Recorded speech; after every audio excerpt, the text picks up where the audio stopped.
Bonjour à tous. Alors aujourd'hui, on va voir un autre théorème d'électricité, c'est le théorème de superposition. Bien sûr, alors on a vu déjà le théorème de Millman, les lois des nœuds et lois des Thévenin. Alors pour le théorème de superposition, c'est un loi, ou bien c'est un cas particulier du théorème de Millman. On l'utilise pour calculer un potentiel dans un circuit à un point d'un circuit donné. Alors le circuit sur lequel on va travailler, alors il est constitué de, de- d'une résistance en série avec une FEM, générateur de tension, R2, une résistance R2 en série avec E2 et R3 en série avec E3. L'objectif, bien sûr, c'est de calculer la tension UAB. La tension UAB. Alors, pour appliquer le théorème de superposition, alors on peut écrire que UAB est égal à U1 plus U2 plus U3. La somme de trois tensions. Mais comment on va calculer U1, U2 et U3? Normalement, U1, c'est la tension UAB, mais lorsque E2 et E3 sont court-circuités. Alors, U1, on détermine U1, on le calcule en utilisant les lois d'Ohm, les diviseurs de tension, etc. Mais pour E2 est égal à E3 est égal à 0. C'est-à-dire, je dois remplacer les FEM E2 et E3 par des fils. C'est-à-dire, je vais obtenir un montage qui ressemble à ce montage-là. Alors, je vais court-circuiter, je vais mettre ici R2. Ici, c'est R3. Et je vais court-circuiter E2 et E3. Maintenant, la tension que j'ai ici, entre le point A et B, c'est la tension U1. Voilà. Alors ici, U1, je peux la calculer en utilisant le diviseur de tension, la loi des nœuds, etc. Voilà. Parce que R2 est en parallèle avec R3, je peux appliquer le diviseur de tension entre la résistance équivalente de R2,3 qui est en série avec R1. Donc je peux calculer facilement la tension U1. La même chose pour U2. Pour calculer la tension U2, E2, ou bien U2, c'est U2. Alors, c'est pour E1 est égal à 0 et pour E3 est égal à 0. Alors, je vais refaire le montage. E1 est égal à 0. Donc, je vais avoir juste la résistance R1. Ici, c'est la résistance R2. Là, c'est la résistance R3. Ça, c'est le point B. Et le point A. Donc, je vais court-circuiter E1. Je vais lisser E2. Et je vais court-circuiter E3. Et je vais calculer une autre tension différente à U1. Je vais mettre ici U2. La même chose pour E3. Je court-circuite E1 et E2 et je laisse E3. Puis je calcule une autre tension qui est E3. Et finalement, je vais faire la somme est égale à U1 plus U2 plus U3. Voilà. C'est comme ça qu'on fait pour appliquer la loi de superposition. Voilà. Alors, je vais voir un exercice, un exemple pour bien comprendre ce théorème. Alors, ici, j'ai R1, ça c'est R2, ça par exemple c'est R3. L'objectif c'est quoi? C'est de calculer le potentiel entre A et B.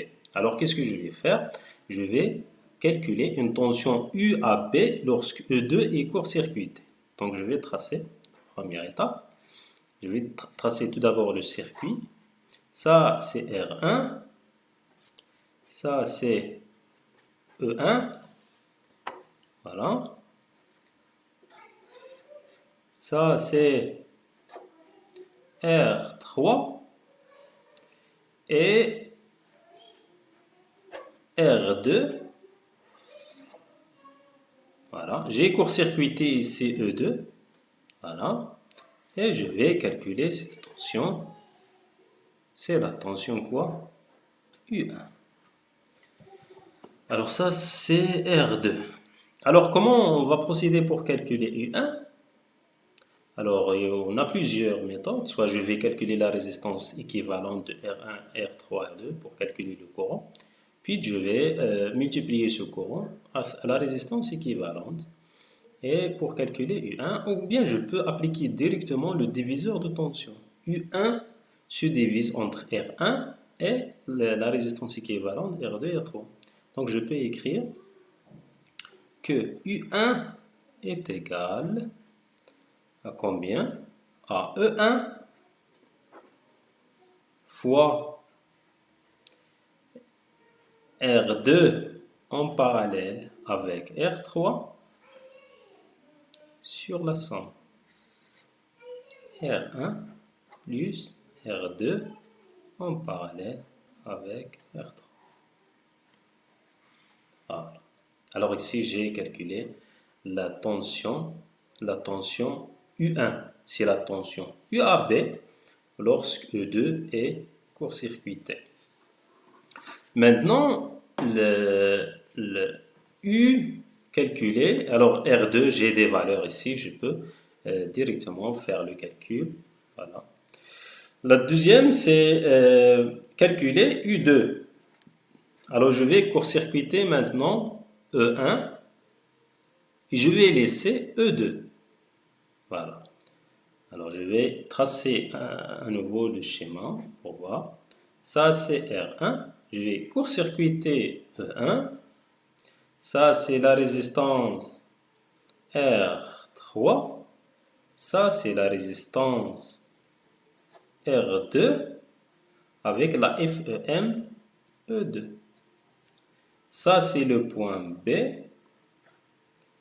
Voilà. Voilà.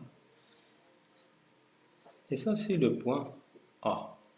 Et si E1 est court-circuité, normalement, cette tension-là, c'est la tension U2. Ce n'est pas la tension U1, parce qu'on a changé. On a court-circuité E1 et on a laissé E2. La même chose, je vais appliquer le diviseur de tension dans ce côté-là, parce que E2 se divise en une tension aux bornes de R2 et une tension, par exemple, aux bornes de R1 et R3.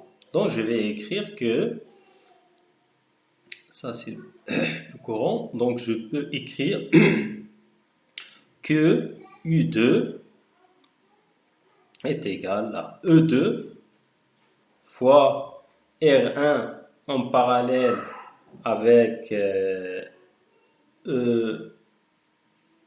R1.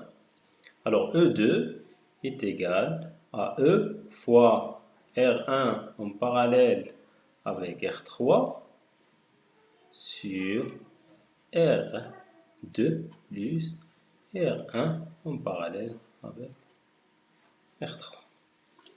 On peut détailler les calculs. Je peux essayer de détailler les calculs. Je peux écrire U2 est égal à E fois R1, R3 sur R1 plus R2. C'est la résistance équivalente de deux résistances en parallèle. Plus R1, R3 sur R1 plus R3. La même chose ici, dans cette formule de U1. Donc, enfin, je vais faire la somme. Alors, je peux écrire que la tension UAB est égale à U1, qui est égal à E, normalement ici c'est E1, E1 fois R1, R3 sur R1 plus R3 sur R2 plus R1, R3 sur R1 plus R3 plus U2 qui est égal, ici c'est 1, 3, ici c'est 2, 3, c'est E2, normalement ici c'est E2, voilà, E1, ça c'est E2, E2 fois R2, R3 sur R2 plus R3 sur R1 plus R2, R3 sur R2 plus R3. Voilà. Alors, c'est ça la tension UAB en utilisant la loi de superposition. Donc, la méthode, c'est quoi? Pour terminer. Alors, la méthode, il faut court-circuiter toutes les sources de tension sauf une. Puis de calculer la tension d'Iséré, bien sûr après le court-circuit des sources, d'autres sources. Et je fais la même chose pour les autres sources jusqu'à obtenir des tensions UAB pour les différents cas et je calcule, je fais la somme. Voilà, pour calculer bien sûr la tension d'Iséré. Alors c'est tout ce qu'il y a pour ce théorème. À la vidéo prochaine. Au revoir.